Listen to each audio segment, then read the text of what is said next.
பேருரைக்கு நன்றி தெரிவிக்கும் தீர்மானத்தின் மீதான விவாதத்திற்கு பதிலுரை மாண்புமிகு முதலமைச்சர் அவர்கள்.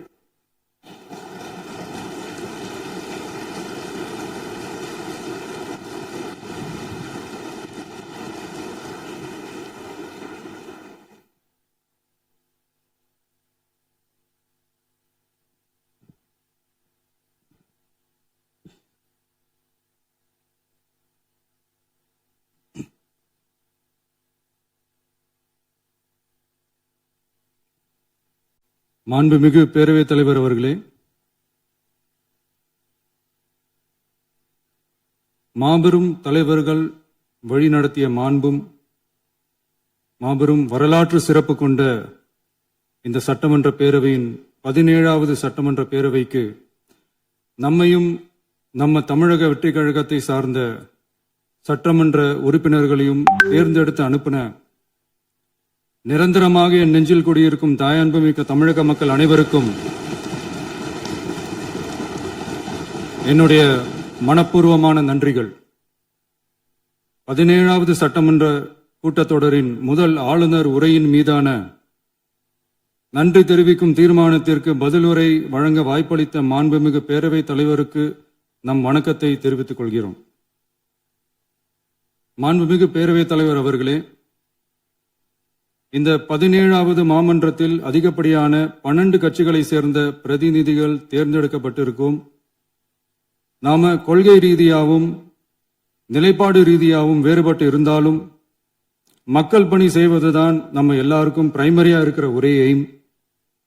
அந்த வகையில தான் நம்ம எல்லாருமே நம்ம மக்களால் அங்கீகரிக்கப்பட்டு சட்டமன்றத்திற்கு வந்திருக்கிறோம். அதனால நாம கருத்தால் வேறுபட்டாலும் மக்கள் சேவை என்ற நோக்கத்துல நம்ம மாநிலம் சார்ந்த விஷயங்கள்ல நாம எல்லாரும் ஒன்றிணைந்து பயணிச்சா நம்ம தமிழ்நாடு என்னைக்கும் எதிலையும் முதன்மை மாநிலமாக திகழும். ஆளுநர் உரைக்கு நன்றி தெரிவிக்கும் தீர்மானத்தில் பேசின மாண்புமிகு உறுப்பினர்களுக்கு நன்றி. எதிர்த்து பேசினாதான் எதிர்கட்சின்னு ப்ரூவ் பண்ண முடியும்னு நினைச்சுக்கிட்டு பேசின எதிர்கட்சியை சேர்ந்த எதிர்கட்சி தலைவர் உள்ளிட்ட மாண்புமிகு உறுப்பினர்களுக்கும் வணக்கமும் நன்றியும். பதிலுரை வழங்குற அதே நேரத்தில் நம்மளை சட்டமன்ற உறுப்பினராக தேர்ந்தெடுத்த பெரம்பூர் தொகுதி மக்களுக்கு நம்மளோட நெஞ்சார்ந்த நன்றிகள். அதே மாதிரி ராஜினாமா பண்ணிட்டாலும் நம்மளை தேர்ந்தெடுத்த திருச்சி கிழக்கு மக்களுக்கும் இந்த மன்றத்தில் நம்மளோட நன்றியை பதிவு செய்கிறோம். அப்புறம் நம்மளோட அரசியல் பயணத்தை பத்தியும் கொஞ்சம் பதிவு செய்ய விரும்புகிறோம். நாம ஏதோ ஷூட்டிங்ல இருந்து நேரா வந்து சிஎம் ஆன மாதிரியே சில பேர் ஒரு இமேஜ் கிரியேட் பண்றாங்க. அவங்களுக்கு அவங்க ஆசைப்படுற லாங்குவேஜ்லயே சொல்றோம், அது வெறும் ரீல் தான், ரியல் கிடையாது. ஒரு சாதாரண நடிகனாத்தான் நம்ம கெரியர் தொடங்குச்சு. அப்புறம் அப்படியே சின்சியரா உழைச்சு மேல வந்தோம். நம்ம கெரியர்ல நாம மேல வந்ததுக்கு இந்த விஜய் ஒருத்தன் மட்டுமே காரணம் இல்ல, அவனோட உழைப்பு மட்டுமே காரணம் இல்ல. இந்த விஜயோட உழைப்புக்கும் உயர்வுக்கும் பின்னாடி இருக்கிற ஒட்டுமொத்த தமிழ்நாட்டு மக்களோட அன்பும் அரவணைப்பும் தான் காரணம். ஒவ்வொரு வீட்டில் இருக்க ஒவ்வொருத்தரும் நம்மள அவங்க வீட்டில் ஒருத்தனா ஏத்துக்கிட்டது தான் நமக்கு கடவுளும் மக்களும் தந்த மிகப்பெரிய வரம். அதுக்காகவே கடவுளுக்கு சமமான நம்மளோட சொந்தங்களான தமிழக மக்கள் அனைவருக்கும் மீண்டும் மீண்டும் நன்றி. இப்படி நம்மளை தாயன்போடு அள்ளி அரவணைச்ச தமிழ்நாட்டு மக்களுக்கு நாம எப்படியெல்லாம் துணையாக இருந்தோம், எப்படியெல்லாம் மக்களோட மக்களா இருந்தோம்னு சொல்றேன். 1990ஸ்லயே ரசிகர் மன்றமா இருந்தப்பவே மக்களுக்கு துணையா நிக்க ஆரம்பிச்சோம். அதுக்கப்புறம் நற்படி மன்றமாவும் அதுக்கப்புறம் விஜய் மக்கள் இயக்கமாவும் மாறி மக்களோட மக்களா நின்றுகிட்டு இருந்தோம். 2008 ஈழத் தமிழருக்கு ஆதரவா உண்ணாவிரதம் போராட்டம் செஞ்சோம். போர் முடிவுக்கு வரணும், நம்ம தொப்புள் கூடிய உறவுகளான ஈழத் தமிழர்களுக்கு பாதுகாப்பான நிம்மதியான ஒரு வாழ்வு கிடைக்கணும்னு அன்னைக்கே கோரிக்கை வச்சோம்.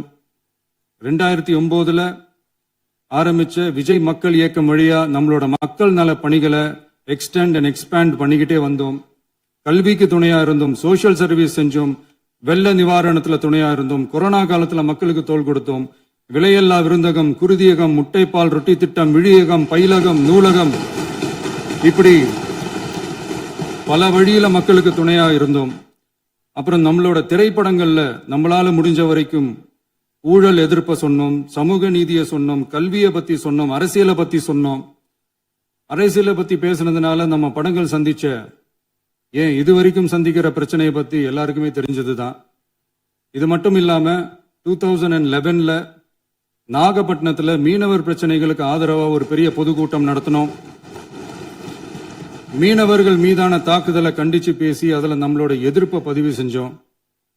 2017ல ஜல்லிக்கட்டு போராட்டத்துல தமிழர் பண்பாட்டு உரிமைக்கான நம்மளோட ஆதரவை தெரிவிச்சோம். 2018ல ஸ்டெர்லைட் போராட்டம் துப்பாக்கி சூட்ல பாதிக்கப்பட்ட நம்ம சொந்தங்களை நேர்ல சந்திச்சு ஆறுதல் சொன்னோம். 2021ல உள்ளாட்சி தேர்தல்ல விஜய் மக்கள் இயக்க வேட்பாளர்கள் போட்டியிட்டு ஜெயிச்சாங்க.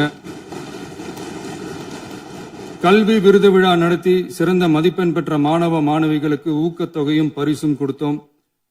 2024ல தமிழக வெற்றி கழகத்தை ஆரம்பிச்ச உடனேயே CAA-வை எதிர்த்து அறிக்கை விட்டோம். அரசியல் கட்சி ஆரம்பிச்சு விழுப்புரம் மாவட்டத்தில் விக்கிரவாண்டியில நம்மளோட முதல் மாநில மாநாட்டிய வெற்றி கொள்கை திருவிழாவை நடத்தினோம். தந்தை பெரியார், பெருந்தலைவர் காமராஜர், அண்ணல் அம்பேத்கர், வீரமங்கை வேலுநாச்சியார், மக்கள் சேவகர் அஞ்சலை அம்மாள்னு நம்மளோட 5 கொள்கை தலைவர்களை அறிவிச்சோம்.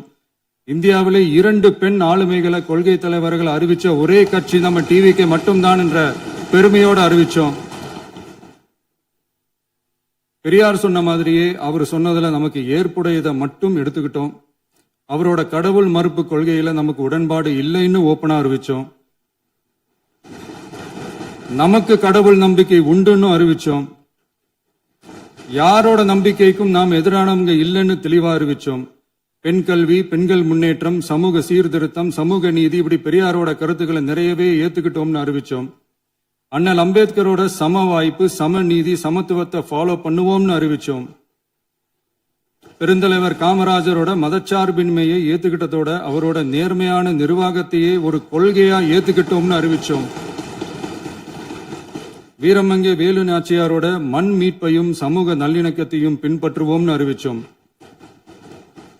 மக்கள் சேவகர் அஞ்சலை அம்மாளோட விடுதலை வேட்கையையும் மக்களோட வாழ்வாதாரத்துக்காக உறுதியாக நிற்கிறதையும் பின்பற்றுவோம்னு சொன்னோம். எல்லாருக்கும் எல்லாமும் கிடைக்கணும், எம் மதமும் நம் மதம்னு சொல்லி மதச்சார்பற்ற சமூக நீதி தான் நம்ம கொள்கைன்னு அறிவிச்சோம். நம்ம கொள்கை எதிரி யாரு, அரசியல் எதிரி யாருன்னு ஓப்பனா அறிவிச்சோம். எல்லாத்துக்கும் மேல பிறப்புக்கும் எல்லா உயிர்க்கும்ன்றத நம்மளோட அடிப்படை அரசியல் கோட்பாட்டா அறிவிச்சுட்டு தான் அரசியலுக்கே வந்தோம். நம்ம மதுரை மாநாட்டில் நம்மளோட தேர்தல் அரசியல் மற்றும் ஆட்சி அதிகார அரசியல் வழிகாட்டியா அறிஞர் அண்ணாவையும் புரட்சி தலைவர் எம்ஜிஆரையும் ஏத்துக்கிட்டதா அறிவிச்சோம். அப்புறம் இன்னனையும் நாம இங்க பதிவு செஞ்சே ஆகணும். எல்லாரும் கட்சி ஆரம்பிச்சுட்டு தான் ஒவ்வொரு வீட்டுக்குள்ளேயும் போவாங்க. ஆனா நாம ஒவ்வொரு வீட்டுக்குள்ளேயும் போனதுக்கு அப்புறம் தான் கட்சியவே ஆரம்பிச்சிருக்கிறோம். ஒவ்வொரு வீட்டுல ஒவ்வொருத்தரும் நம்மள அவங்க பிள்ளையா, மகனா, அண்ணனா, தம்பியா ஏத்துக்கிட்டதும் இயல்பா நடந்துச்சு. தமிழ்நாட்டு மக்களோட மனசுக்குள்ள போறதுக்கு நாம பட்ட பாடு நமக்கு மட்டும்தான் தெரியும். இதெல்லாம் புரிஞ்சாலும் புரியாத மாதிரி இருக்கிறவங்க தான் நம்மள நடிகன் என்று சொல்லியும் நம்ம கட்சிய நடிகன் கட்சின்னு சொல்லியும் சில நக்கல், நையாண்டி இதெல்லாம் பேசுவாங்க. அதை பத்தி நமக்கு கவலை இல்லைன்னு. இப்படி நம்ம அரசியல் பயணம் ரொம்ப டிரான்ஸ்பரண்டா தான் ஆரம்பிச்சிருக்கு. இந்த 2026 தேர்தல்ல கூட்டணியே இல்லாமல் தனியா நின்னோம். மக்கள் நம்மள தெளிவா புரிஞ்சுகிட்டதாலையும் நம்ம டிவிகே தோழர்களோட உழைப்பாலையும் நாம 35% வாக்குகளை வாங்கினோம். 1,72,00,000 வாக்குகளோட தமிழ்நாட்டிலேயே தனி பெரும் கட்சியா வந்தோம். தமிழக மக்களாலையும் நம்மளோட ஆதரவு இயக்கங்களாலையும் இதோ இன்னைக்கு இங்க நம்ம டிவிகே ஆளும் கட்சியா உட்கார்ந்துருக்கிறோம். இந்த ஆளும் கட்சியா ஆனதும் அவ்வளவு சாதாரணமாலாம் நடந்துடல. 2.25 வருஷத்துல ஆட்சிக்கு வந்துட்டீங்கன்னு ரொம்ப கிண்டலா கேலியா சிலர் பேசுறாங்க. எங்களோட இந்த 2.25 வருஷ டிராவல்ல எவ்வளவு வலியும் வேதனையும் இருக்குது. நம்மளோட மக்கள் சந்திப்புக்கே அவ்வளவு இடையூறு, அவ்வளவு தடைகள், ஊர் உலகத்துல யாருக்கும் இல்லாத ஒன்னா நமக்கு மட்டுமேன்னு தனியா ஸ்பெஷலா எக்ஸ்க்ளூசிவா நிறைய நிபந்தனைகள், நெருக்கடிகள், கட்டுப்பாடுகள், நம்மளை சந்திக்க வர்ற மக்களுக்கு சரியான பாதுகாப்பு இல்லாம, நம்ம கூட்ட நிகழ்ச்சிக்கு போதுமான பாதுகாப்பு இல்லாமன்னு இன்னும் வெளியே சொல்ல முடியாத நிறைய சூழ்ச்சிகள் எல்லாத்தையும் தாண்டி தான் நாம் இந்த இடத்துக்கு வந்திருக்கிறோம். But still miles to go. நம்ம டிராவல்ல எல்லாத்துக்கும் முச்சமா நம்மளோட சொந்தங்கள், நம்மளோட உறவுகள், 41 பேர் கரூர் சம்பவத்தில் இழந்த வேதனை எல்லாம் எப்படி சொல்றதுனே தெரியல. நம்ம மனசை விட்டு என்னைக்கும் அந்த வலியும் வேதனையும் நீங்கவே நீங்காது. அதுலயும் நம்ம மேலேயே பழி போட்ட கொடுமையெல்லாம் இருக்கும் பாருங்க, அதெல்லாம் வேற லெவலுங்க. என்னத்துக்கு அப்படியெல்லாம் செஞ்சாங்கன்னு தெரியல. அரசியல்னா இப்படியெல்லாம் கொடூரமா இருக்கணுமா என்ன? சரி விடுங்க. இந்த விஜய் இவனோட மக்களுக்காக எதையும் தாங்க தயாராகிட்டான். இவ்வளவு பெயின்ஃபுல்லான நம்ம பொலிட்டிக்கல் டிராவல்ல நம்மளோட மிகப்பெரிய ஆறுதலும் பலமும் என்ன தெரியுமா? என் நெஞ்சில் குடியிருக்கும் என்னோட தமிழ்நாட்டு மக்களும், என் உயிருக்கு உயிரான என்னோட தோழர்களும் தான். அவங்களோட பலத்தால தான்.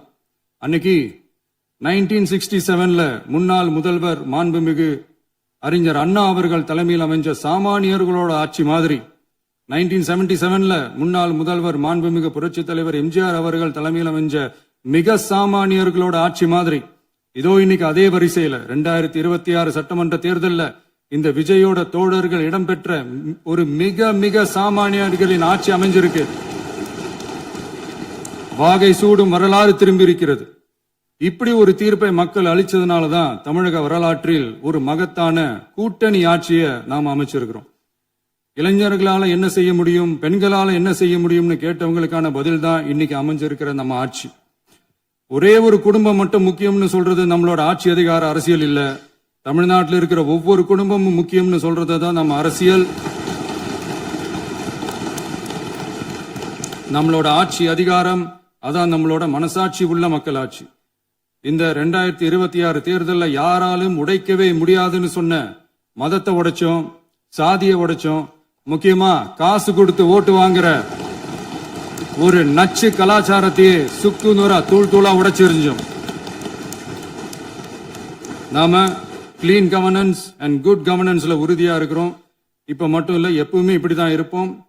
இதுல 100% இது உண்மைன்றதுனாலதான் பாரம்பரியமான தினத்தந்தி பத்திரிகை ஊழலின் ஊற்றுக்கண் அடைக்கப்படுகிறதுன்னு 16/6/2026 அன்னைக்கு ஒரு தலையங்கமே எழுதியிருக்கு. ஒரு தவறு செய்தால் அது தெரிந்து செய்தால் அவன் தேவன் என்றாலும் விடமாட்டேன் என்று எம்ஜிஆர் அன்று பாடினார்.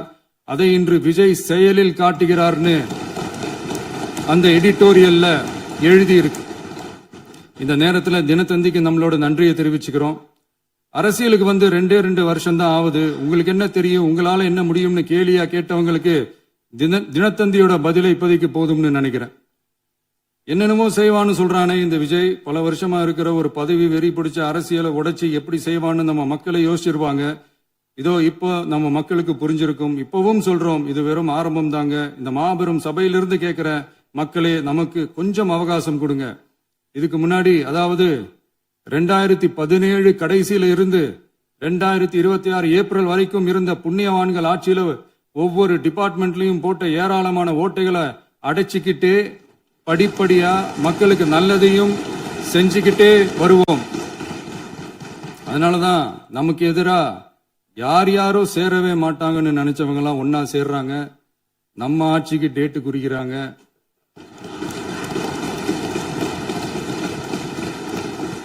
சரி, அவங்கள நம்ம மக்களே பார்த்துப்பாங்க, அதை விடுங்க.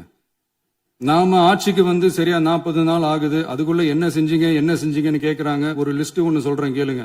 பெண்கள் பாதுகாப்புக்காக சிங்கப்பெண் சிறப்பு படை, 200 யூனிட் வரை கட்டணமில்லா மின்சாரம், போதைப் பொருள் ஒழிப்புக்காக தனிப்படை, குறுவை நெல் சாகுபடியை ஊக்குவிப்பதற்காக 134.83 கோடி சிறப்பு தொகுப்பு திட்டம், வழிபாட்டு தலம், ஸ்கூல், பஸ் ஸ்டாண்டுன்னு அதுக்கு பக்கத்துல இருக்கிற 717 மதுபான கடைகள் மூடப்பட்டன.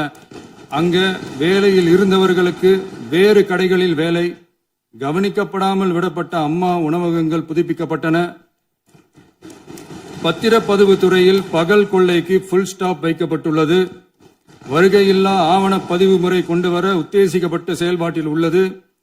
அரசு மற்றும் தனியார் மருத்துவமனையில் ஸ்கேன் மையங்களில் கருவுறுவதற்கு முன் மற்றும் பின் ஏற்படும் தவறுகளை கண்காணிக்கவும், மருத்துவ நிறுவனம் முறைப்படுத்தும் சட்ட விதிகள் பின்பற்றப்படுகிறதா என கண்காணிக்கவும், மருத்துவ மற்றும் ஊரக பணிகள் இயக்கத்தின் பயன்பாட்டிற்காக 40 புதிய வாகனங்கள் வழங்கப்பட்டுள்ளது.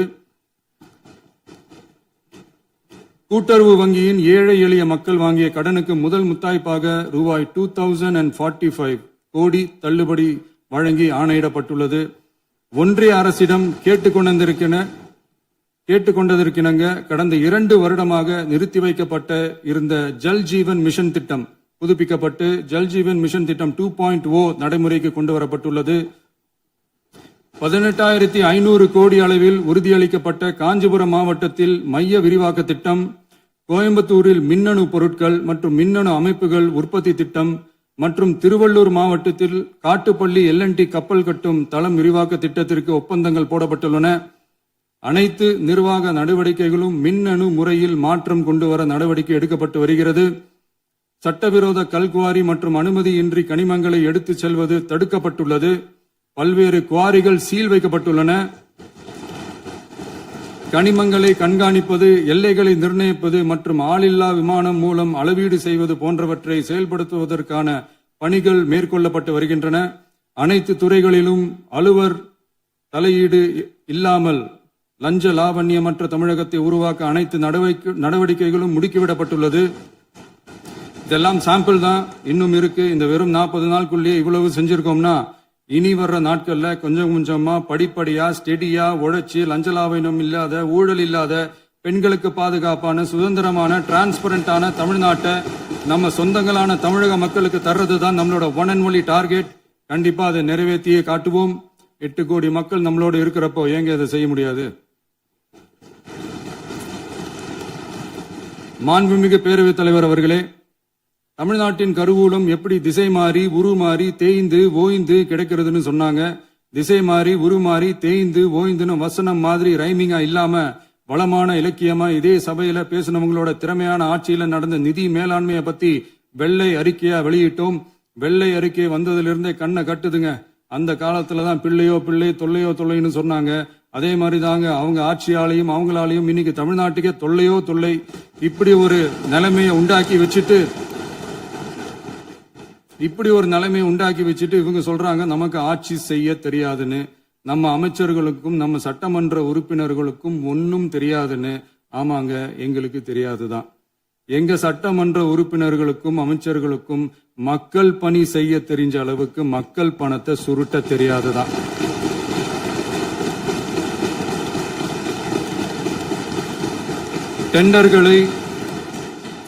டெண்டர்களை முறைப்படுத்த தெரிஞ்ச அளவுக்கு அதோட ரேட்டை உயர்த்தி ஊழல் செய்ய தெரியாதுதான்.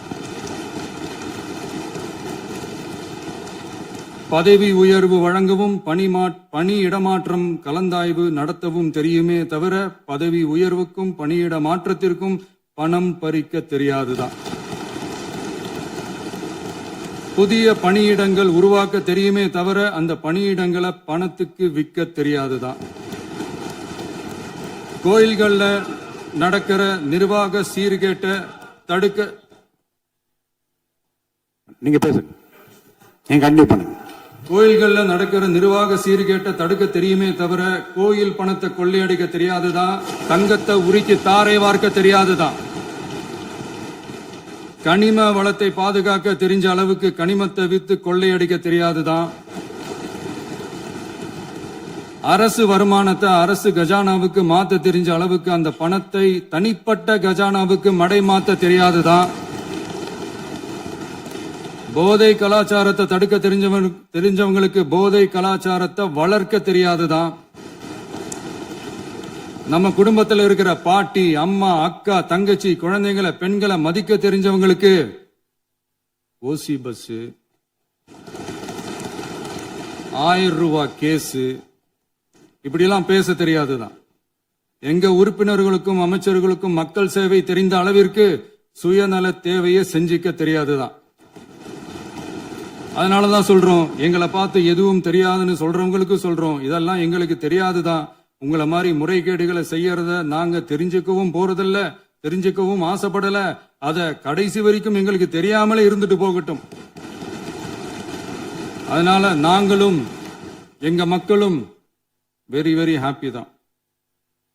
மாண்புமிகு பேரவைத் தலைவர் அவர்களே, எதிர்ப்பவர்கள் எதிர்க்கட்சி என்பதற்காக எங்கள் ஆட்சி மீது 1000 பழி போடலாம். ஆனாலும் தமிழக மக்களுக்கு உண்மையை உணர்த்த வேண்டியது நம்மளோட கடமை.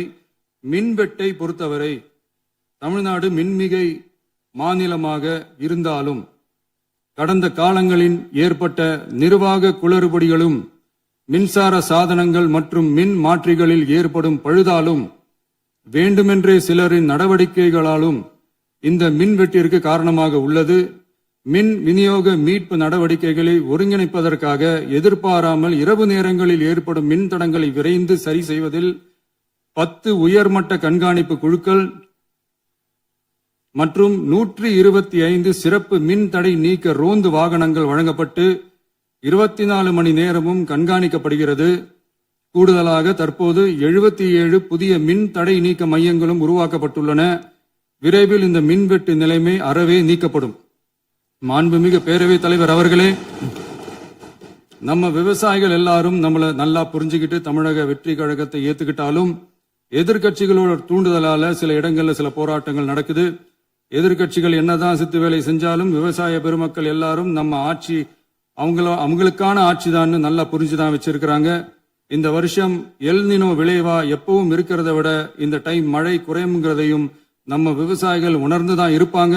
இருந்தாலும் நம்ம அரசு நம்ம விவசாயிகளோட வாழ்வாதாரத்துக்காக பக்கபலமாகவும் உறுதியாகவும் துணை நிற்கும்ங்கிறத தெரிவிச்சுக்கிறோம்.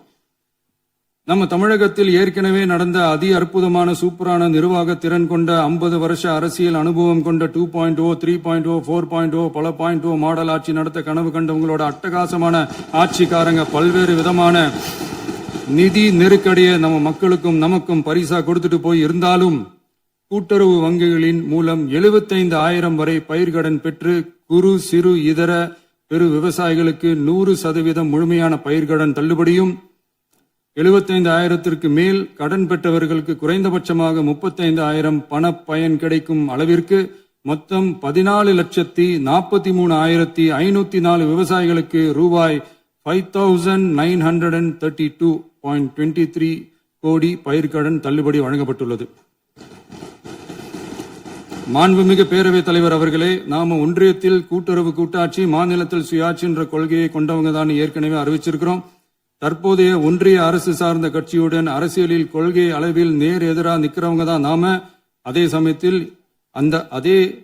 அதே சமயத்தில் எதுக்கெடுத்தாலும் கண்ணை மூடிக்கிட்டு ஒன்றிய அரசோட மோதல் போக்கை விரும்புறவங்க நாம இல்ல. நமக்கு எப்பவுமே தமிழகத்தின் வளர்ச்சி மட்டும்தான் முக்கியம். அதுக்காக நம்மளோட அரசியல் ரீதியான கொள்கைகளையோ மாநில உரிமைகளையோ கொஞ்சம் கூட விட்டு கொடுக்கவே மாட்டோம். அதுல ரொம்ப தெளிவாகவும் உறுதியாகவும் இருக்கிறோம். இனியும் இப்படித்தான் இருப்போம். அதுல ஒருபோதும் மாற்றமே இருக்காது. அதனால இதுல யாரு திசை திருப்ப வேலையில் ஈடுபட்டாலும் அவங்க எல்லாரும் மக்கள் மத்தியில் தோற்பது உறுதி. எனவே நம்ம மக்களுக்கோ சிறுபான்மை சகோதரர்களுக்கோ நம்ம ஆதரவு இயக்கங்களுக்கோ எந்தவித சந்தேகமும் வேண்டாம். நாம் யாரோட டீமும் இல்ல. நாம எப்பவுமே பியூரான பீப்புள்ஸ் டீம்.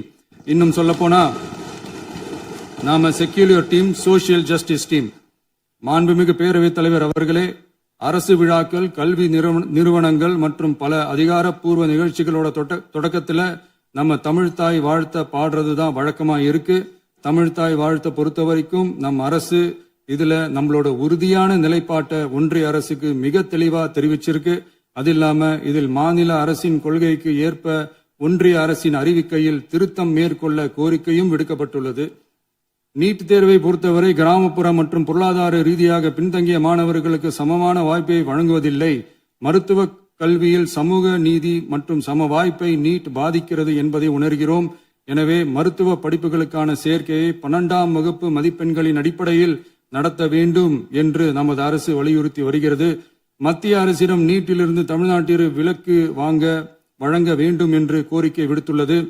மாண்புமிகு பேரவைத் தலைவர் அவர்களே, பேரறிஞர் அண்ணா அவர்கள் தலைமையிலான அரசு 1968இல் இருமொழி கொள்கையை நடைமுறைப்படுத்தியது. தமிழ் ஆட்சி மொழி, தமிழ் மொழியை பாதுகாப்பது, மாணவர்களுக்கு ஆங்கிலத்தின் மூலம் உலக அளவிலான வாய்ப்புகளை வழங்குவது, எந்த ஒரு மொழியையும் கட்டாயமாக திணிப்பதை தவிர்ப்பது மற்றும் எதிர்ப்பது, நிலத்தின் மொழி மற்றும் பண்பாட்டு அடையாளத்தை பேணுவது என்பதை நம் தமிழக வெற்றிக் கழக ஆட்சி ஏற்றுக்கொண்டுள்ளது.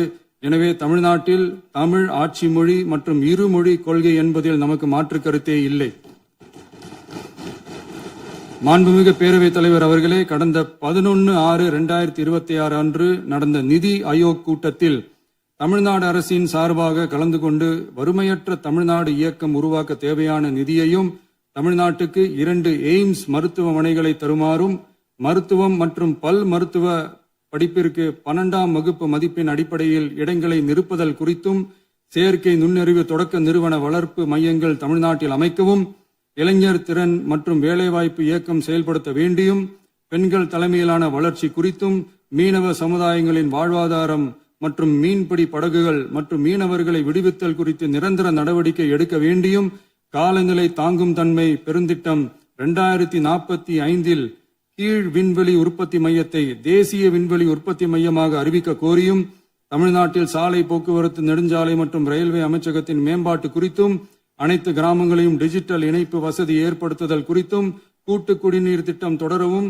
அரசின் விழாக்களில் தமிழ்தாய் வாழ்த்துக்கான முதலிடத்திற்கான கோரிக்கையும், மேகதாது அணை கட்டுமான நிறுத்தத்தை உறுதிப்படுத்தவும், மாநிலத்தின் மீது மும்மொழி கொள்கையை வற்புறுத்தாமல் புதிய கல்விக் கொள்கையை திணிக்காமல் தமிழகத்திற்கான கல்வித் தொகை ரூபாய் 3284 கோடியை விடுவிக்க கோரியும், ஆண்டுதோறும் 5 லட்சம் இளைஞர்களுக்கு உதவித் தொகையுடன் கூடிய பணியினை தொழில்நுட்ப பயிற்சி வழங்க ஒத்துழைப்பு வழங்குமாறும், ஒகேனக்கல் 3ஆம் கட்ட கூட்டு குடிநீர் திட்டத்திற்கான நிதி ரூபாய் 2283.40 விடுவிக்கவும், வேலை வாய்ப்பு மற்றும் வாழ்வாதாரத்துக்கான உத்தரவாத திட்டத்தின் கீழ் வேலை வாய்ப்புகளை உருவாக்க உடனடி நடவடிக்கை மேற்கொள்ள வேண்டியும் மற்றும் திருக்குறளை தேசிய இலக்கியமாக அறிவிக்குமாறும் தமிழ்நாடு சார்பில் பேசியுள்ளோம் என்பதை தெரிவித்துக் கொள்கிறோம்.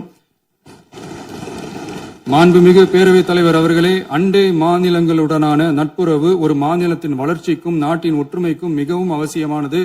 தமிழ்நாடு தனது அண்டை மாநிலங்களுடன் நதி நீர் பங்கீடு, பொருளாதாரம், கல்வி, கலாச்சாரம் மற்றும் போக்குவரத்து துறைகளில் நல்லுறவை பேணி வருகிறது.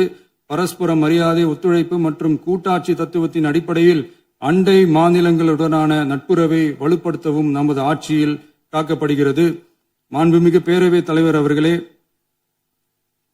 சட்டம் ஒழுங்கை பத்தி பேச்சு வந்தது. சட்டம் ஒழுங்கு சரியா இருக்கணும் அப்படின்றதுல எங்களுக்கு மாற்று கருத்தே கிடையாது. கண்டிப்பா லா அண்ட் ஆர்டர் கரெக்டா இருக்கணும், கரெக்டா இருக்கும், இருக்க வைப்போம். அதே மாதிரி பெண்கள் பாதிக்கப்படுறதையும் இங்க யாராலையும் சகிச்சுக்கவே முடியாது. அதுக்கான கடுமையான நடவடிக்கைகள் நம்ம அரசு எடுத்துக்கிட்டு இருக்கிறோம். இந்த சிங்கப்பெண் சிறப்பு அதிரடி படை கூட அதுக்கான ஒரு ஃபர்ஸ்ட் ஸ்டெப் தான்.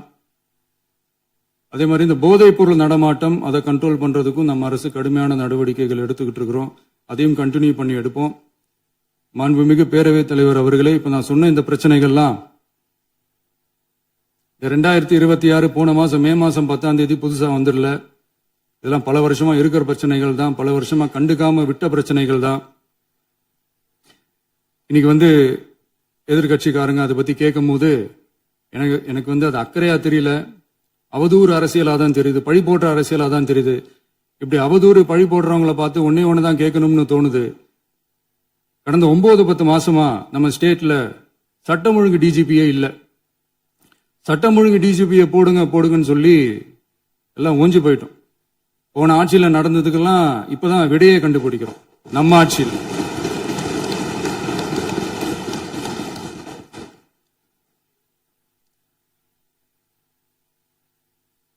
இந்த போதைப் பொருள் நடமாட்டம் தாறுமாற அப்படியே பரவி கொட்டி கிடக்குது. இதெல்லாம் இனிஷியல் ஸ்டேஜ்லயே யார் கண்ட்ரோல் பண்ணிருக்கணும்? போலீஸ் டிபார்ட்மெண்ட் அப்ப யார் கையில இருந்தது? இத்தனை கேள்வி நம்மளை பார்த்து கேட்கறாங்களே, ஒரே ஒரு கேள்விதான் நான் கேட்கணும்னு தோணுது. போலீஸ் டிபார்ட்மெண்ட்டை கையில வச்சுக்கிட்டே பிகினிங்லயே இனிஷியல் ஸ்டேஜ்லயே இந்த போதைப் பொருள் நடமாட்டத்தை ஏன் கண்ட்ரோல் பண்ணல? மனசாட்சி உள்ளவங்க இந்த பிரச்சனையெல்லாம் ஏன் நடக்குதுன்றது அவங்களுக்கே நல்லா தெரியும். இன்னைக்கு சட்டம் ஒழுங்கை பத்தி கேள்வி கேட்க கூடாதா அப்படின்னா தாராளமா கேட்கலாம். இது ஜனநாயக அரசு, மன்னராட்சி எல்லாம் கிடையாது, மனசாட்சி உள்ள மக்களாட்சி. அதனால கேள்வி கேட்கலாம், எல்லாருக்கும் எல்லா உரிமையும் உண்டு. விமர்சனம் செய்யலாம், எல்லாருக்கும் எல்லா உரிமையும் உண்டு. ஆனா நம்ம ஆட்சியில என்ன நடவடிக்கைகள் எடுத்திருக்கோன்றது தெரிஞ்சுக்கிட்டு அதுக்கேற்ற மாதிரி ஒரு நடுநிலையா பேசுனீங்கன்னா கொஞ்சம் நல்லா இருக்கும். சட்டம் ஒழுங்கை பத்தி யாருக்கு என்ன யோசனை இருந்தாலும், மக்கள் நலனுக்காக யாருக்கு என்ன யோசனை இருந்தாலும் அதை தாராளமாக சொல்லலாம். நம்ம அரசு அது காது கொடுத்து கேட்கும். ஆனா நம்ம அரசினுடைய நிர்வாக திறன் அதை பத்தி பேசுறவங்களுக்கு இந்த ஊரடிச்சு உலையில போட்டு ஊழல் மேல ஊழலா செஞ்சுக்கிட்டு அதுல இருந்து தப்பிக்கிறதுக்கு பேர் தான் நிர்வாகத்திறன் அப்படின்னு சொன்னா, அப்படிப்பட்ட ஒரு ஊழல் செய்யற நிர்வாகத்திறனை நம்ம அரசு ஒரு நாளும் செய்யாது. பொட்டி பெட்டியா பணத்தை வச்சுக்கிட்டு, பெட்டியை வச்சு எல்லாம் செஞ்சுக்கிட்டு, போதைப் பொருள் பாதுகாவல் கழக மாடல் அரசாங்கம் செஞ்ச ஒவ்வொரு ஊழலா வெளியில வந்துகிட்டு இருக்கு. டாஸ்மாக்ல அது என்னப்பா அது பேரு, பார்ட்டி ஃபண்ட் கட்சி நிதி அப்படின்ற பேர்ல அடிச்ச கொள்ளையெல்லாம் ஒண்ணு ஒன்னா இப்போ கவர்மெண்டோட கஜானாவுக்குள்ள கொண்டு சேர்த்துக்கிட்டே இருக்கிறோம்.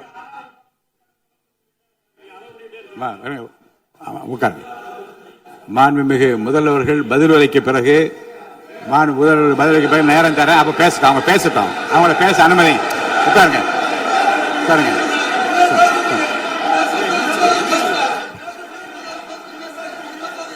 மாண்புமிகு அலோவ் பண்றேன் உட்காருங்க. மாண்பு உறுப்பினர்கள் நீங்க இங்க உட்காருங்க, அமைதியா உட்காரு. நீங்க எல்லாம் உட்காருங்க. உட்காருங்க. மாண்புமிகு நீங்க எல்லாரும் உட்காருங்க. அமைதியா உட்காருங்க. இருங்க, உட்காருங்க. அப்புறம் நீங்க என்ன உட்காருங்க, நான் கொடுப்பேன். உட்காருங்க, நான் பாயிண்ட் ஆஃப் வர கொடுங்க, நான் கொடுக்குறேன். உட்காருங்க.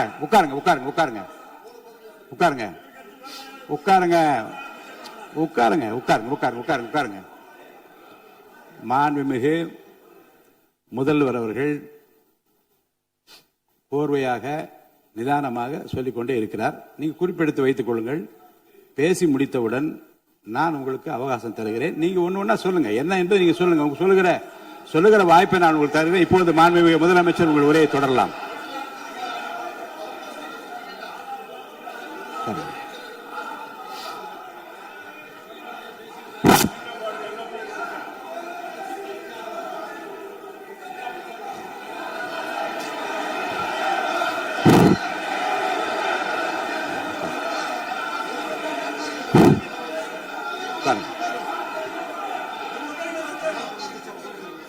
நான் எழுந்த பிறகு உட்கார்றதுதான் முறை. உட்காருங்க, எல்லாரும் உட்கார்ந்து தேசிய உட்கார்.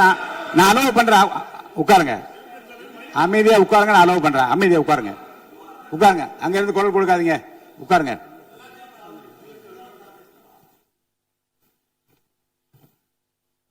இனிமையான இந்த விவாதத்தில் இதுவரை குறுக்கீடுகள் இல்லாமல்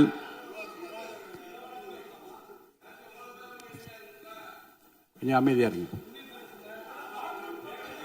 மாண்புமிகு முதல்வர் அவர்கள் பேசி முடித்தவுடன் பாயிண்ட் ஆஃப் ஆர்டர் கேட்டிருக்கீங்க, நான் அனுமதிக்கிறேன். எதிர்கட்சி தலைவருக்கு மட்டும் நான் அனுமதி தருகிறேன். அவர் எழுந்து பேசலாம். மாண்பு முதலமைச்சர் நீங்க கண்டினியூ பண்ணி முடிக்கலாம். நீ எல்லாரும் எழுந்துச்சீங்கன்னா சரி வராது. உட்காருங்க, நான் சொல்லியிருக்கேன். உட்காருங்க.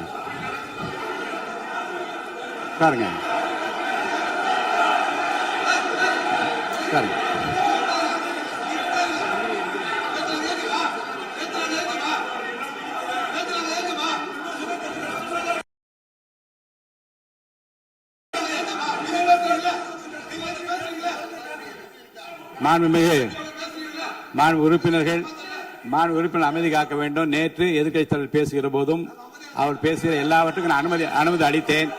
அதில் பாயிண்ட் ஆஃப் கேளுங்க, அந்த விவாதத்தில் கேளுங்க. இப்போதும் மாண்புமிகு முதலமைச்சர் அவர்கள் பேசி முடித்த பிறகு நான் உங்களுக்கு அதுக்குரிய அவகாசத்தை தருகிறேன். நீங்க கேள்வி கேளுங்க. கேட்கிற உரிமையும் விளக்கத்தை பெற்றுக்கொள்ள உரிமை உங்களுக்கு இருக்கிறது. அதற்கு அவகாசம் நான் தருகிறேன்.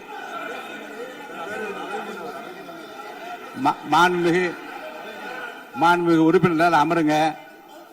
நான் என் தீர்ப்பை சொல்லுகிறேன்.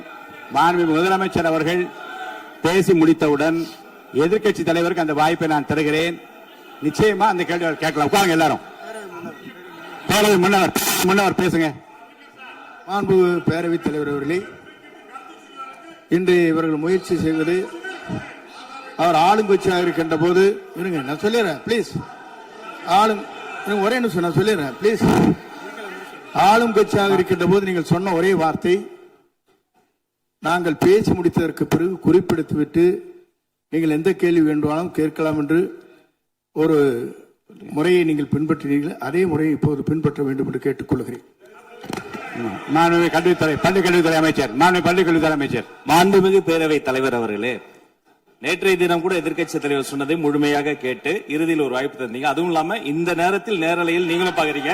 அங்கிருந்து ஒருமையில் விழித்து இந்த பக்கம் இருக்க உறுப்பினர்களை பார்த்து அப்படின்னு ஒருமையில் விழிப்பதை உங்கள் மூலமாக கண்டிக்கிறேன். அந்த வார்த்தையை அவை குறிப்பிலிருந்து நீக்கணும். கண்ணியம் காத்து முதல்வர் முழுமையாக பேசுவதை காத்து கண்ணியம் காத்து இந்த சபைக்கு ஒரு மரபு இருக்கிறது. அதை மூத்த உறுப்பினர்கள் பின்பற்றபடி உங்கள் மூலமாக கேட்டுக்கொள்கிறேன். மாண்புமிகு முதலமைச்சர் அவர்கள் உரையை தொடரலாம். நான் தரேன். நான் உறுதியாக மாண்புமிகு முதலமைச்சர் அவர்கள் பேசி முடித்தவுடன் எதிர்க்கட்சி தலைவருக்கு அந்த வாய்ப்பு தரப்படும் என்பதை உறுதியாக சொல்லிவிட்டேன். இடையிலே குறுக்கீடு செய்யாமல் அந்த பேச்சு முழுமையாக பேசி முடிக்க நீங்கள் அனுமதி வழங்க வேண்டும் என்று கேட்டுக்கொள்ளுங்க. அமைதியா உட்காருங்க. அவங்க பேசி முடிக்கட்டும், நீங்க கேளுங்க. நான் என்ன சொல்றேன், கேட்கிற உரிமையும் விளக்கத்தை கேட்டு பெற உரிமையும் உங்களுக்கு இருக்கிறது. ஆனா இடையிலே குறுக்கீடு செய்யாமல் அதை முடிக்கும்படி நான் கேட்டுக்கொள்கிறேன். மாண்புமிகு முதலமைச்சர் அவர்கள் தொடர்ந்து நீங்க பேசலாம்.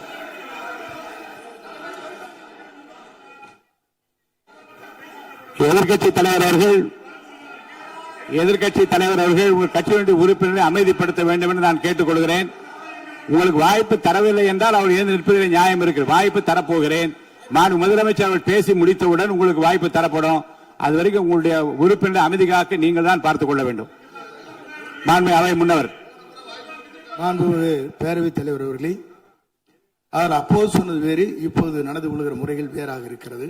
அன்றைக்கு அவர் சொல்லுகிற போது அமைச்சர் அத்தனை பேரும் பேசி முடித்ததற்கு பிறகு உங்களுடைய கருத்துக்கள் ஏதாவது மறுபடியும் தெரிவிக்கலாம். இப்போது பின்பற்றினால் நன்றாக இருக்கும். நீங்கள் அதற்காகத்தான் சொன்னீர்கள்.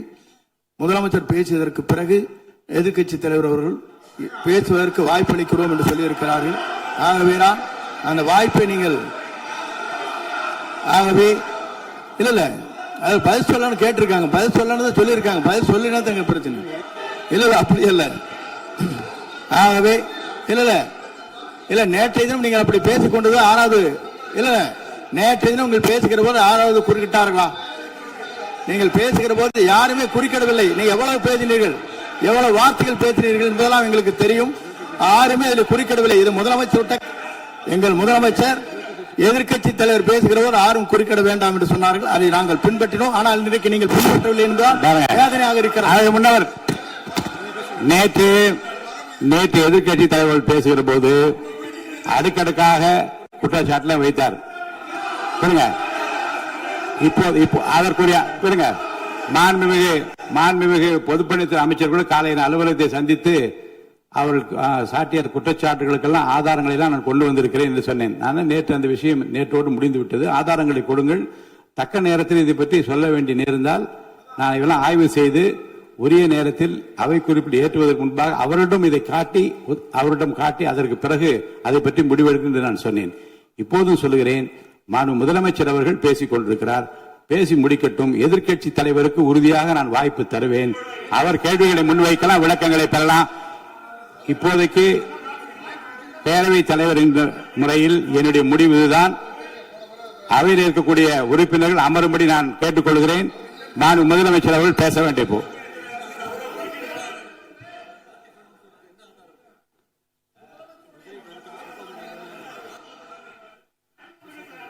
மாண்புமிகு இருங்க. அவை முன்னவர் பேரவைத் தலைவர் அவர்களே, நேற்றைய தினம் நீங்கள் முழுமையாக பேசினீர்கள். உங்கள் பேச்சுக்கள் எப்படி இருந்தது என்பதும் நாடு அறியும். இருந்தாலும் கூட நாங்கள் அமைதியாக இருந்தோம். இல்ல நீங்க இருங்க. ஒவ்வொரு வார்த்தைக்கு இருங்க. நீங்க மின்வெட்டையில நீங்க சொன்னீங்க. உங்களுடைய முன்னாள் அமைச்சர் ஆற்காடு வீராசாமி இருக்கிற போது மின்வெட்டால் தான் நாங்கள் ஆட்சியை மாறியது என்றெல்லாம் சொன்ன கதையெல்லாம் இருக்கு. அதெல்லாம் சொன்னோம்னாங்க. நாங்களே அமைதியா இருந்தோம். அதுக்காக நீங்க தயவு செய்து எதிர்க்கட்சி தலைவருக்கு வாய்ப்பளிக்கிறார்கள். அந்த வாய்ப்பை நீங்கள் அவர் முதலமைச்சர் பேசுவதற்கு பிறகு பேசினால் அழகாக இருக்கும். அவை முன்னர் பள்ளிக்கல்வித்துறை அமைச்சர். மாண்புமிகு பேரவைத் தலைவர் அவர்களே, அவர் ஒரே ஒரு வார்த்தையை தான் சொன்னார். பார்ட்டி ஃபண்ட் என்ற வார்த்தையை கேட்டு எதிர்க்கட்சி நண்பர்கள் கோபப்படுகிறார்கள். ஆனால் அதன் மீது உங்களுக்கு பாயிண்ட் ஆஃப் ஆர்டர் தருவதாகவும் நீங்கள் வந்து சட்டப்பேரவை தலைவர் சொல்கிறீர்கள். நேற்றைய தினம் இதே போல வெற்றி தலைவர் அவர்களினுடைய வழிகாட்டில் வளர்ந்த நாங்கள் சகிப்புத்தன்மையோடு அவர்கள் பல வார்த்தைகள் சொன்னார்கள். புதிதாக சோஃபா மாடல் என்றார்கள், குதிரை பேரம் என்றார்கள், எத்தனையோ வார்த்தைகள் சொன்ன போது சகிப்புத்தன்மையோடு அதை கேட்டு பொறுமையாக இருந்தோம். இவர்கள் குதிரை பேரம் எல்லாம் அவைக்குள் நீக்கப்பட்டு விட்டது. சரி, சோஃபா மாடல் என்று சொன்னார்கள். ஆதாரம் கேட்டு இப்படி எழுந்து நாங்கள் கொந்தளிக்காமல் ஒரு சட்டமன்றத்தில் ஒரு உறுப்பினர் எப்படி நடந்து கொள்ள வேண்டும் என்பதற்கு எடுத்துக்காட்டாக தமிழக வெற்றி கழகத்தின் உறுப்பினர்கள் நடந்து கொண்டார்கள். இப்போது மதிப்பிற்குரிய எதிர்க்கட்சி தலைவர் அவர்களே, உங்கள் ஊடாக நான் கேட்பது என்னவென்றால், அவர்களினுடைய கட்சி உறுப்பினர்களை அவர் அமைதிப்படுத்தி முதல்வர் அவர்கள் உரையை முழுமையாக கேட்டு சகிப்புத்தன்மைக்கு சட்டமன்றத்தில் இந்த பக்கம் மட்டுமல்ல அந்த பக்கமும் எடுத்துக்காட்டாக இருப்பதற்கு அவர் வழிவகை செய்ய வேண்டும் என்று உங்கள் மூலமாக கேட்டுக்கொள்கிறேன். நான் பொதுப்பணித்துறை அமைச்சர்.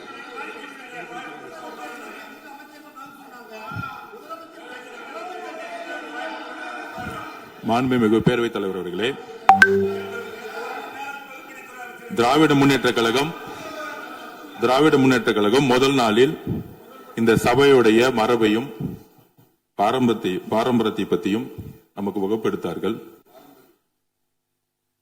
அந்த மரபுப்படி எங்களுடைய தலைவருடைய வழியில் இந்த சட்டசபையுடைய நிகழ்வுகளில் நாங்கள் கலந்து கொண்டிருக்கிறோம். நேற்று எதிர்க்கட்சி தலைவர் பேசும்பொழுது எவ்வளவோ வார்த்தைகள் உண்மைக்கு புறம்பாக சட்டத்திற்கு எதிராக ஒரே நிமிஷம் பேசுறேன். சட்டத்திற்காக பேசும் பொழுது நாங்கள் அமைதியாக இருந்தோம். ஒரு 2-3 முறை தான் வந்து அவரு பேசும்போது மினிஸ்டர்கள் நின்னாங்க. ஆனா இன்னைக்கு மாண்புமிகு முதலமைச்சருடைய முதல் உரை, கடந்த 4 நாட்களாக திராவிட முன்னேற்ற கழகம் முதலமைச்சர் ஏன் பேசலன்னு சொல்லிட்டே இருந்தாங்க. இன்னைக்கு பேச ஆரம்பிச்ச உடனே அவர் சொன்ன வார்த்தை பார்ட்டி ஃபண்ட் சொன்னார். எந்த பார்ட்டின்னு சொல்ல. ஆனா அந்த வார்த்தைகள் சொல்லி முடிஞ்ச உடனே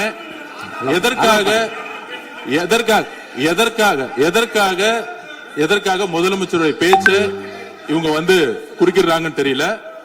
நீங்கள் சொன்னது படி முதலமைச்சர் பேச வேண்டும். பேசிய பின்பு கருத்துகளுக்கு பதிலளிக்க அவர்கள் பதிலளிக்கும், நாங்களும் பதிலளிக்க தயாராக இருக்கிறது பதிவு பண்றோம். மாண்புமிகு முதலமைச்சர் அவர்கள்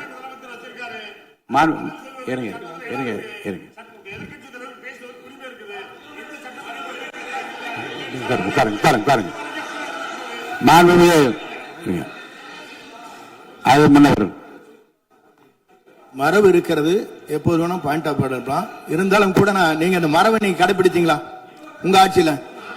நீங்க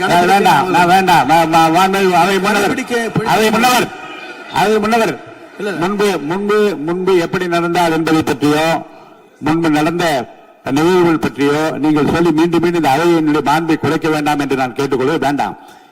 இப்போது உள்ள பிரச்சனை, மாண்பு முதலமைச்சர் அவர்கள் தன்னுடைய பேச்சை உறுதி செய்து முடிக்க வேண்டும். அவர் முடித்த பிறகு எதிர்க்கட்சி தலைவருக்கு நான் நிச்சயமாக வாய்ப்பு தருவேன். அவர் கேள்வி கணக்குகளை தொடுக்கலாம், சந்தேகங்களை கேட்கலாம், விளக்கம் தருவதற்கு மாண்பு முதலமைச்சர் அவர்கள் தயாராக இருக்கின்றார். அமைதியாக என்னை அமரும்படி நான் கேட்டுக்கொள்கிறேன். இப்ப நான் அனுமதிக்க முடியாது. மாண்பு முதலமைச்சர் உரையை தொடரலாம்.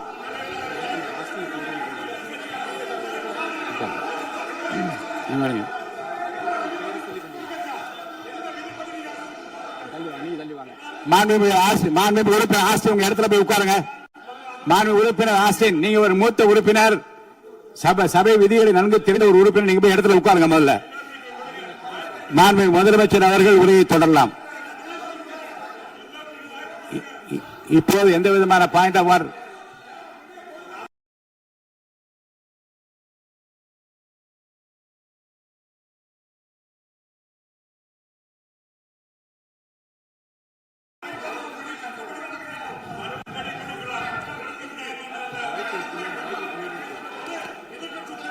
நான் வாய்ப்பு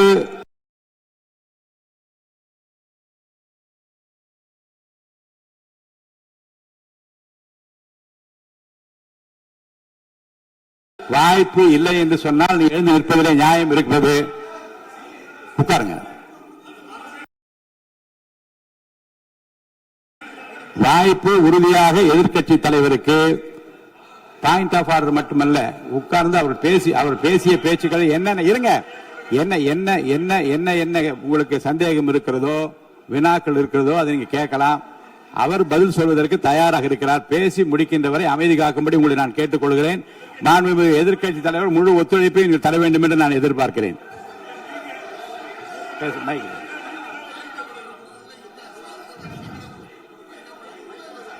மைக் கொடுங்க. மாண்புமிகு எதிர்க்கட்சி தலைவர், பேரவைத் தலைவர், நீங்க உட்காருங்க. நேற்று நான் பேசும்போது சில அமைச்சர்கள் குறுக்கிட்டு பேசினாங்க, அதற்கு நீங்க அனுமதி கொடுத்தீங்க. அது மாதிரி இன்னைக்கு முதலமைச்சர் பேசும்போது சில வார்த்தைகள், தவறான வார்த்தைகள் பேசுறாரு. அவர் பார்ட்டி ஃபண்ட் அப்படின்னு சொல்லியிருக்கிறாரு. அவர் அமைச்சர் அந்த பார்ட்டி ஃபண்ட் எந்த பார்ட்டின்னு கூட சொல்ல தைரியம் இருந்தா சொல்லுங்க, நாங்க அதெல்லாம் ஃபேஸ் பண்ண தயாரா இருக்கோம். எதையும் ஆதாரத்தோடு எதையும் பேசுங்க. இங்க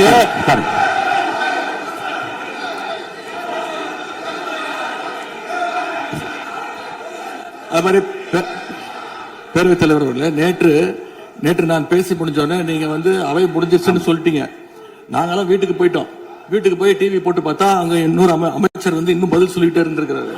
அதற்கெல்லாம் நாங்க இப்ப என்ன பதில் இது, என்ன மரபு இது? நீங்க இப்ப பேசிக்கிட்டே இருப்பீங்களா? நாங்க அதை பார்த்துக்கிட்டே இருக்கணுமா? அதே மாதிரி இன்னைக்கு முதலமைச்சர் அவர்கள் பேசும்போது நாங்களும் அமைதியா கேட்டுட்டு தான் இருந்தோம். ஆனா சில கருத்துக்கள் அவர் பேசும்போது அதை நாங்க அனுமதிக்க முடியாது.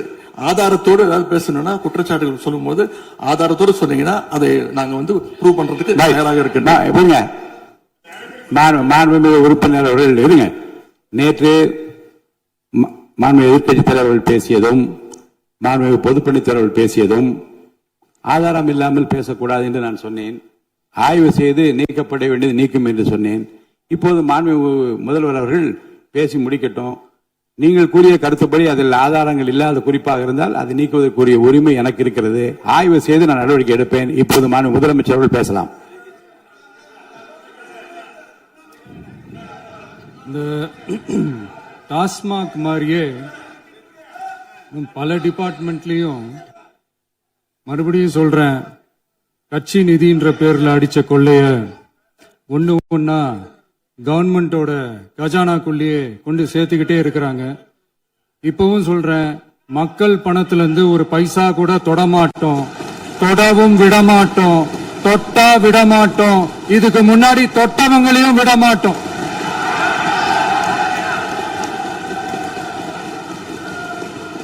ஒவ்வொரு ஊழலா வெளியில வரும் போலே, ஒவ்வொரு வேஷமா கலைஞ்சிரும் போலே, இங்க இருக்கிற நிறைய பேரு நடுங்கி போய் இதுல நம்ம மேல அவதூறு வேற. இப்ப புதுசா ஒரு வெப்பன் ஒண்ணு கொண்டு வந்திருக்காங்க. அது என்ன தெரியுமா? அவங்க தயவால தான் நம்ம ஆட்சி நடக்குதான். மக்கள் தயவால இந்த ஆட்சி நடந்துகிட்டு இருக்கு. மனசாட்சி உள்ள சக்திகளோட ஆதரவால இந்த ஆட்சி நடந்துகிட்டு இருக்கு. நாங்க தான் அனுப்பி வச்சோம் அப்படின்றாங்களே. அனுப்பி வச்சவங்களுக்கு மினிஸ்ட்ரியில இடம் கொடுத்தா ஏன் கதறீங்க? ஏன் இவ்வளவு கோபம்? ஏன் இவ்வளவு கதறல்? இதுல இன்னொரு முக்கியமான விஷயம், மார்க்சிஸ்ட் கம்யூனிஸ்ட் கட்சி நமக்கு ஆதரவு கொடுத்தது சுயேட்சையா எடுத்த முடிவுன்னு சொல்றாங்க. அதே மாதிரி இந்திய கம்யூனிஸ்ட் கட்சி நமக்கு ஆதரவு கொடுத்தது சுயேட்சையா எடுத்த முடிவுன்னு சொல்றாங்க. இதுல எங்க இருந்து நாங்க தான் அனுப்பி வச்சோம்னா புரியலையே. மக்களுக்கு நல்லா புரியும். எல்லாத்தையும் தெளிவா பார்த்துக்கிட்டு இருக்கிறாங்க.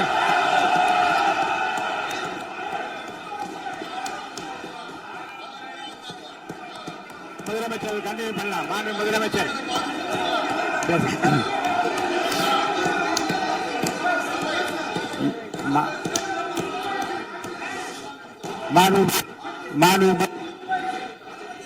முதலமைச்சர் கண்டினியூ பண்ணலாம். நீ கண்டினியூ பண்ணலாம்.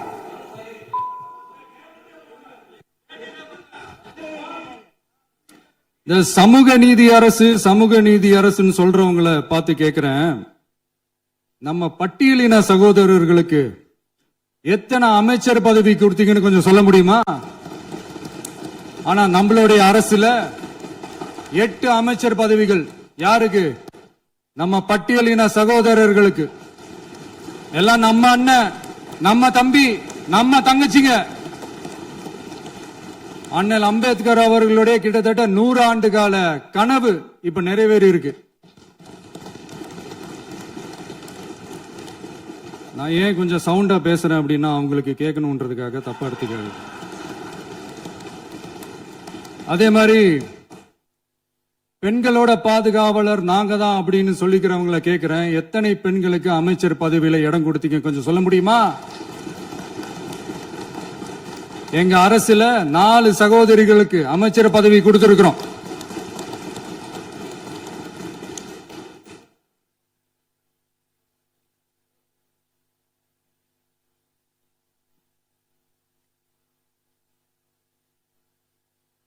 அதனால மக்களால் நிராகரிக்கப்பட்டு மக்களால் அகற்றப்பட்டவங்களுக்கு ஒன்னே ஒன்னு சொல்லிக்கிறோம், தப்பே செய்ய மாட்டோம், ஊழலே செய்ய மாட்டோம், நேர்மையா தான் இருப்போம், நியாயமா தான் இருப்போம் அப்படின்னு சொல்றவங்களால மட்டும்தான் கூட்டணி ஆட்சி அமைக்க முன்வரும். ஆட்சியிலையும் பங்கு, அதிகாரத்திலையும் பங்கு கொடுக்க முன்வரும். ஊழல்லையே ஊறி போனவங்களால இந்த கூட்டணி ஆட்சியோ ஆட்சியிலையும் பங்கோ அதிகாரத்திலையும் பங்கு கொடுக்க முன்வராது. மெஜாரிட்டி இருந்தாலும் தரமாட்டாங்க, மெஜாரிட்டி இல்லைனாலும் தரமாட்டாங்க. கேட்டா ரெடிமேடா ஒரு பதில் ஒண்ணு வச்சிருப்பாங்க, கூட்டணி ஆட்சியை மக்கள் விரும்ப மாட்டாங்கன்னு. அதே மக்கள் தான் இப்ப அவங்கள பார்த்து சிரிக்கிறாங்க.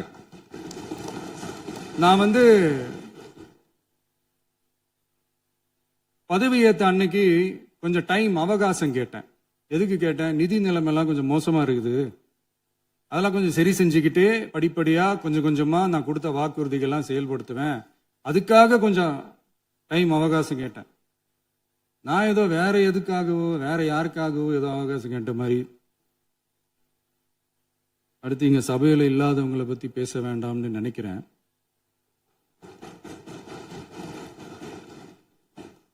இங்க நம்மளை பத்தி அவதூறு பரப்புறதோட மட்டும் இல்லாம இப்ப நம்ம மக்கள் மேலேயும் அவதூறு பரப்ப ஆரம்பிச்சுட்டாங்க.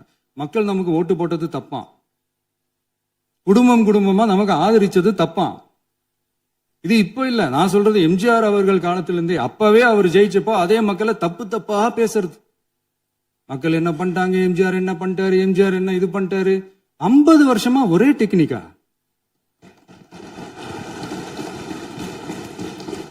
டெக்னாலஜி எல்லாம் மாறி வேற எங்கேயோ போயிட்டு இருக்கு பஸ்.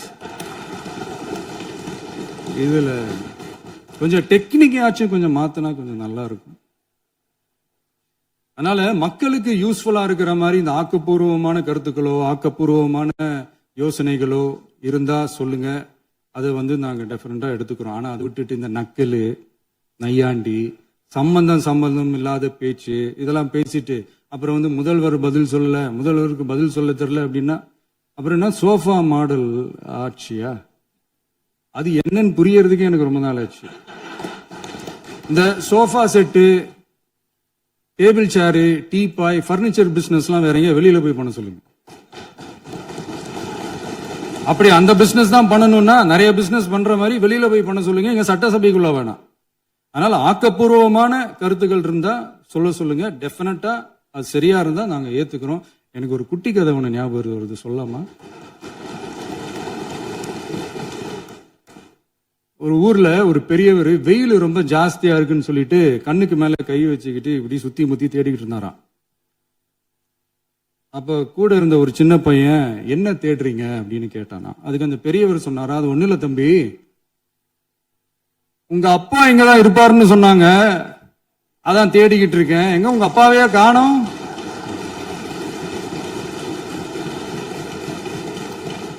இல்ல அந்த எங்களுக்கும் நக்கலா நையாண்டியா சம்பந்தம் இல்லாத குட்டி கதை இதெல்லாம் எங்களுக்கும் பேச தெரியும். அந்த கதையில பெரியவர் அப்படி சொன்னாராம், தப்பா எடுத்துக்காதீங்க. அந்த கதையில பெரியவர் அப்படி கேட்டாராம். அதனால யாரும் இங்க டென்ஷன் ஆக வேணாம். அதனால இன்னொரு இந்த என்னுடைய உரையை முடிக்கிறதுக்கு முன்னாடி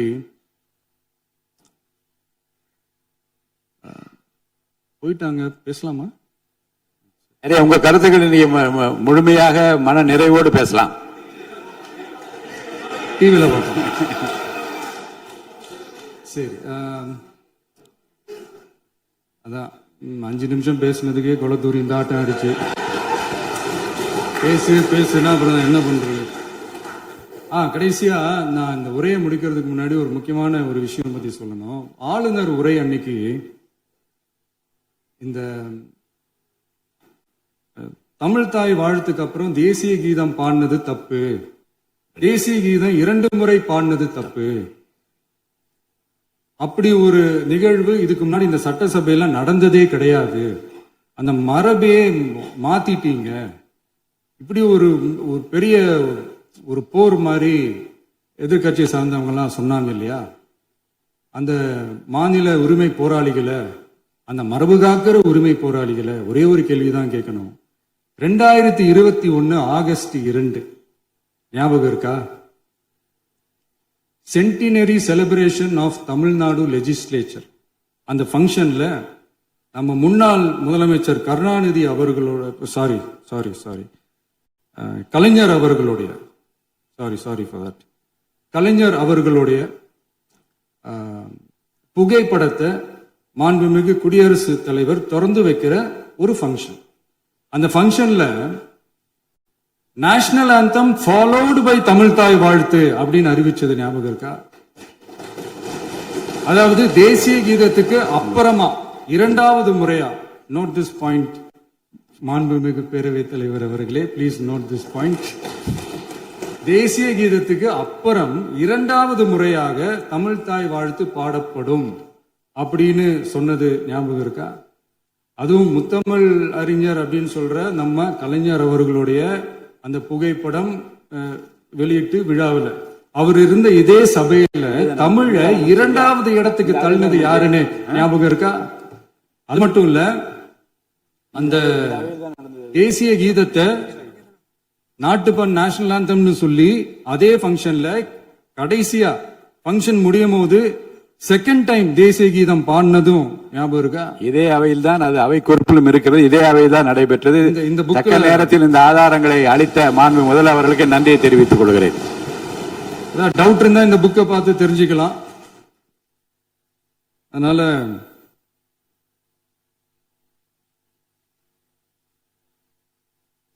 இதெல்லாம் கேட்டா என்ன சொல்லுவாங்கன்னா, அது ஜனாதிபதி கலந்துகிட்ட ஃபங்க்ஷன், அதெல்லாம் அப்படிதான், அதெல்லாம் கண்டுக்க கூடாது அப்படின்னு சொல்லுவாங்க. இதே மாதிரிதான் பேசுறது ஒண்ணு, செய்யறது ஒண்ணு, பேசுறது ஒண்ணு. இதெல்லாம் மக்கள் பார்த்துக்கிட்டு இருக்காங்க. எலெக்ஷனுக்கு முன்னாடி தான் அப்படி செஞ்சுக்கிட்டு இருந்தாங்க, இப்ப எலெக்ஷனுக்கு அப்புறம் அதே தான் செய்யறாங்க.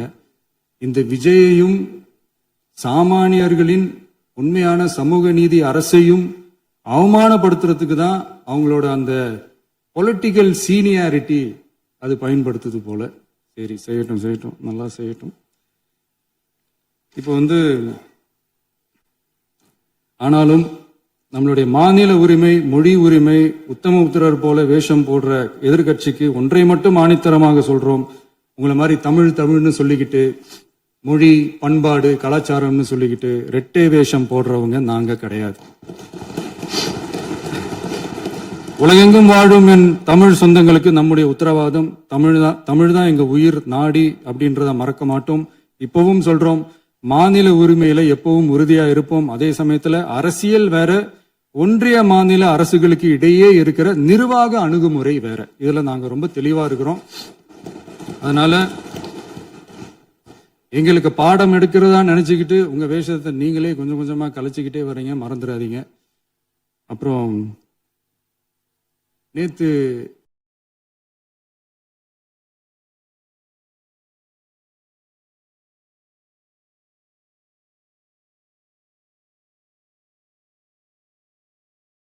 எதிர்கட்சி தலைவர், மாண்புமிகு எதிர்கட்சி தலைவர் பேசும்போது நிறைய பேசினாங்க. அதுல ஒண்ணு மட்டும் அரசு சொல்றதா நினைச்சுக்கிட்டு நம்மள இன்டைரக்டா ஈவில் அப்படின்ற அந்த வார்த்தையை யூஸ் பண்ணாங்க.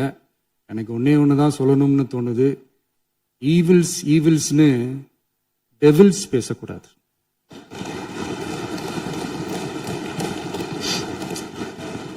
அவங்க இருந்திருந்தா ஒரு ஆக்ஷன் பண்ணணும்னு எனக்கு தோணுச்சு. எல்லாரும் போயிட்டாங்க. இல்ல With your இப்போ- permission இப்போ- இப்போ- பண்ணலாமா? இப்பவும் பண்ணலாம், ஒண்ணும் தப்பு இல்ல.